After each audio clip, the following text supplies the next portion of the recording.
may nadaanan tayong dambana dito.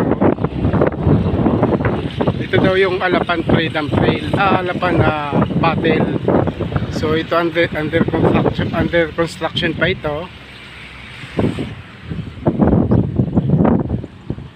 So maganda itong lugar na to, maliwalas. So ayan, palibot niya. Pasyalan na rin ito eh, maraming taong pupunta rito tuwing hapon. So ayan yung kanyang dambana, yung kanyang so ito yung ginagawa pa.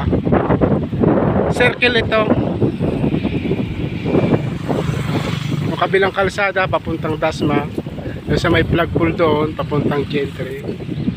Tapos dito sa kabila papuntang Manila, papuntang Bacoor. Ang kalsada niyan. So dadaan na lang natin ito. So binidyohan na lang natin. So ayan yung kanyang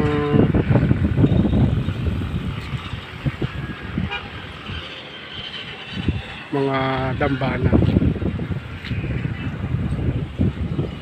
So hanggang dito na lang guys. Maraming salamat.